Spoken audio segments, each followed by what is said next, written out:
The robust recovery of the South African vehicle market continued in May. Figures released by the Manufacturing Association NAAMSA today show that vehicle sales last month were up by 35.3% compared to May last year.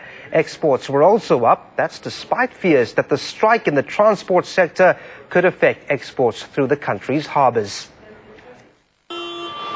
The year-to-date aggregate industry sales for the first 5 months of this year are even more pleasing to manufacturers.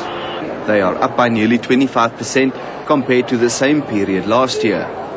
The predicted growth for 2010 is now being pegged at 10 to 15% compared to the 8% estimated in January. Manufacturers do expect an easing in the growth of sales as demand driven by the Soccer World Cup fades.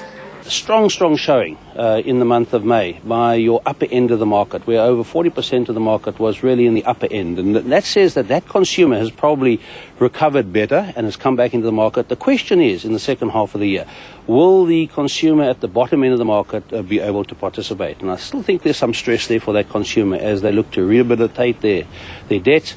And a lot of external issues will still come to play in terms of the increased levies and service costs that are coming through.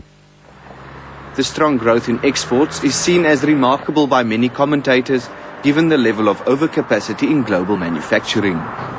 Exports in May shot up by nearly 78% compared to May last year. Year to date, exports are up by more than 70%.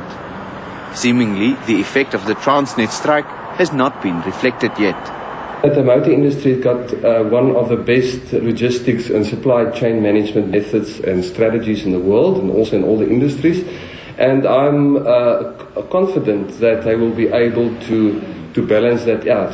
Although we didn't see any effect in the May figures, I expect that it might have an influence in the June figures.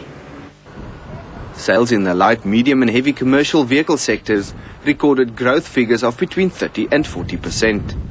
NAAMSA says the strong demand is being driven by pent-up replacement demand linked to the low interest rate and relatively stable new vehicle prices. Yuri Blichnet, Business News, Port Elizabeth.